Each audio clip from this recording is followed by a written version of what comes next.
Obligation d'accommodement. Même lorsque les installations et services sont conçus de façon aussi inclusive que possible, il se peut que certaines personnes handicapées aient besoin de mesures d'adaptation particulières pour répondre à leurs besoins individuels.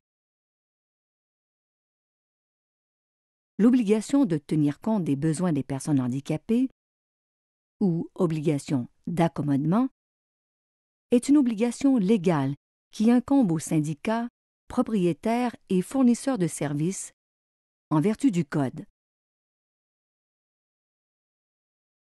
L'objectif de cette obligation est d'assurer un accès égal et une participation égale en matière de services, de logement et d'emploi.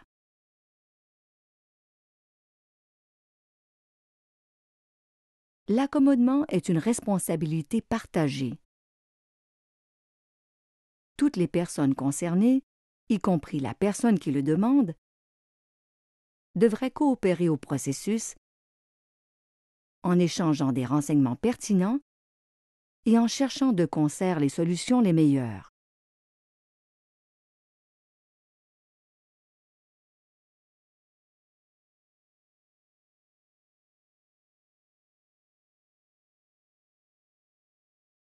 Il n'existe pas de formule fixe pour répondre aux besoins des personnes handicapées.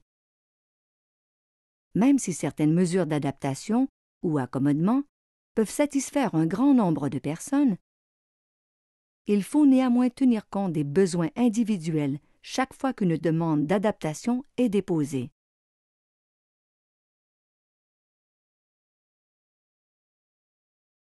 Une solution acceptable dans un cas ne l'est pas forcément dans un autre cas.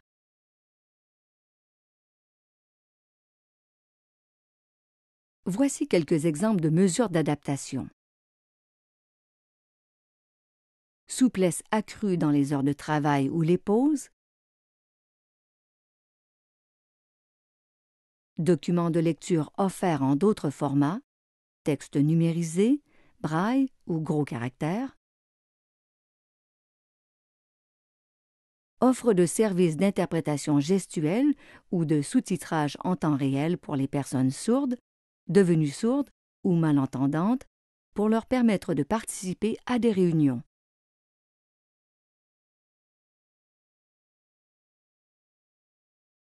Installation de portes d'entrée automatiques et adaptation des toilettes dans le lieu de travail ou dans les aires communes d'un condominium pour les rendre accessibles.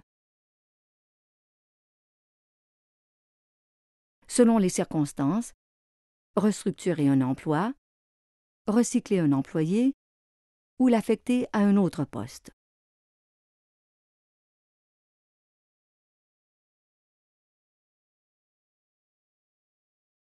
Bon nombre d'adaptations sont facilement mises en œuvre et à des coûts minimaux.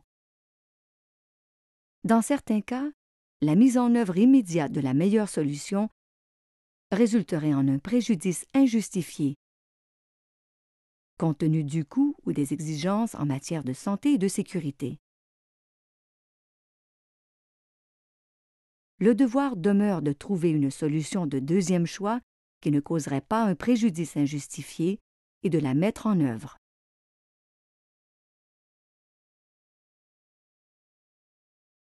Les mesures de deuxième choix ne devraient être prises qu'en attendant que de meilleures solutions soient mises en place ou instaurées progressivement.